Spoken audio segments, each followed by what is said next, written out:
दोस्तों हम लोग लास्ट क्लास तक क्या पढ़ा था कि थॉमसन मॉडल ऑफ एटॉम, उसका पढ़ा था Rutherford model of an atom. Rutherford का कंक्लूजन क्या था, उसका ऑब्जर्वेशन क्या था एंड द उसका ड्रॉबैक क्या था। वंस अगेन मैं आप लोगों को रिपीटेशन करके देता हूँ, ठीक है ना, आप लोगों के लिए। ड्रॉबैक क्या था वंस अगेन? ड्रॉबैक ये था कि रदरफोर्ड ने बोला था कि इलेक्ट्रॉन्स क्या होता है, न्यूक्लियस के चारों ओर घूमते रहते हैं, कंटिन्यूसली घूमते रहते हैं इन अ वेल डिफाइंड ऑर्बिट। एक ऑर्बिट होता है, घूमते रहते हैं ऑर्बिट में, ये न्यूक्लियस होता है। But electron being highly charge particle will lose their energy and finally will fall into the nucleus. क्या बोला, अगर घूमते रहेगा एक समय ऐसा आएगा उसकी जिंदगी पे कि इलेक्ट्रॉन अपना एनर्जी खो चुका होगा और इलेक्ट्रॉन घूमते घूमते कहाँ गिर जाएगा, न्यूक्लियस का ऊपर गिर जाएगा। और ऐसा हुआ तो एटम सबसे अनस्टेबल हो जाएगा। Atom will become highly unstable और और इससे क्या होगा कि एटम सर्वाइव ही नहीं कर पाएगा, एग्जिस्ट ही नहीं कर पाएगा, ठीक है ना। And this was a major drawback, यही मेन उसका कमियां था जो रदरफोर्ड ने एक्सप्लेन नहीं कर सका उस समय में। तो इसी लो फॉल, इसी इसी कमियां का फायदा किसने उठाया? Niels Bohr. नील बोर ने कुछ महान एक्सपेरिमेंट नहीं किया, वो सब थ्योरेटिकल कुछ बात बताया था और वो बन गया हीरो। नील बोर ने क्या बोला था इसी कमियों को दूर करने के लिए? तो टू ओवरकम, चालो बुद्धि लगाया किसने? नील बोर ने। और कमियों को दूर करके क्या नोबेल प्राइज हासिल कर लिया, किसने? नील बोर ने। तो नील बोर ने क्या किया to overcome the drawback of the Rutherford model of an atom? Niels Bohr in 1912 proposed modified model of structure of atom. उन्होंने क्या किया था, एक बेटर फॉर्म, एक बेटर प्रेजेंटेशन दिया था एटॉम का स्ट्रक्चर के बारे पे। बहुत इंटरेस्टिंग है।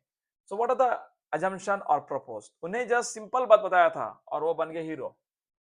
उसका सिंपल बात यह था कि only certain orbit, only certain special orbit known as discrete unit of electrons are allowed inside the atom। क्या मीनिंग है समझाएगा इसका? इसका अंदर बहुत मीनिंग है। What is discrete unit, what is allowed, क्या है समझाएगा। नेक्स्ट पॉइंट क्या बोला है कि while revolving in a discrete orbit, ये बहुत इंपॉर्टेंट वर्ड है discrete, the electron do not radiate energy। दूसरा पॉइंट।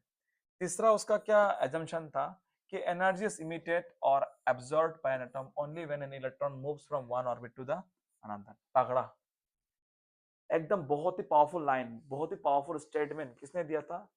नील बोर ने दिया था। उन्होंने क्या बोला था कि अगर एटॉम है, इसका अंदर क्या है?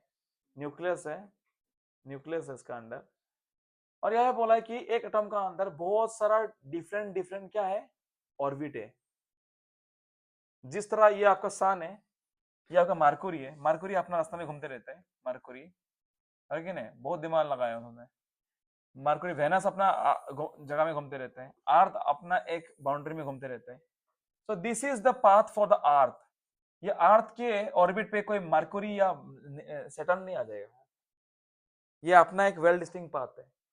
तो उन्होंने बोला था कि जो प्लेनेट या फिर जो इलेक्ट्रॉन अपना रास्ता में अगर घूमते रहेगा तो वो अपना एनर्जी लूज नहीं करेगा। एनर्जी कब लूज करेगा? मानो कि अर्थ अपना जगह छोड़ के वो वेनस की जगह में आ गया, अपना ऑर्बिट को छोड़ के वो दूसरा ऑर्बिट में अगर चल बसेगा, तब एनर्जी लूज करेगा। मानो क्या वेनस अपना रास्ता को छोड़ के अर्थ अर्थ का रास्ता में आ गया, तब वो एनर्जी लूज करेगा। ये उसका एक्सप्लेनेशन था, सिंपल सा एक्सप्लेनेशन था। तो वो अगर इलेक्ट्रॉन अपना अपना ऑर्बिट में घूमते रहेगा तो एनर्जी लूज नहीं करेगा। मानो कि अब ये फास्ट फास्ट शेल है, ये फास्ट ऑर्बिट है, फास्ट ऑर्बिट, ये सेकेंड ऑर्बिट, ये थर्ड ऑर्बिट है, बहुत सारा ऑर्बिट है।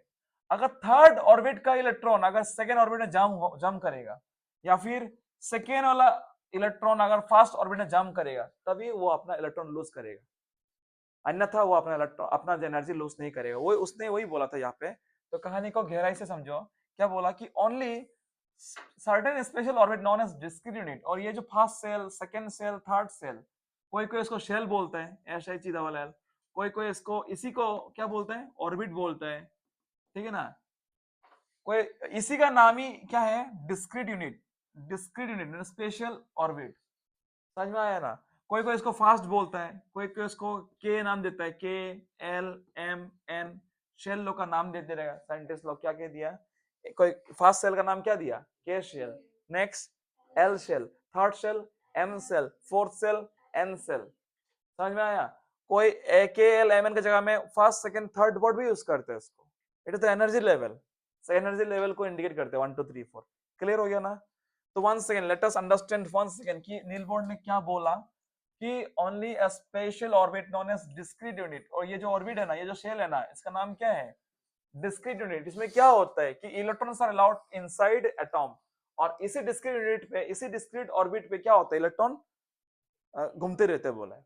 और यह बोला है कि while revolving in a discrete orbit, अगर जो इलेक्ट्रॉन फास्ट ऑर्बिट में घूम रहा है, अगर वो फास्ट ऑर्बिट में घूमते रहेगा तो इलेक्ट्रॉन लॉस नहीं करेगा, और सॉरी एनर्जी लॉस नहीं करेगा।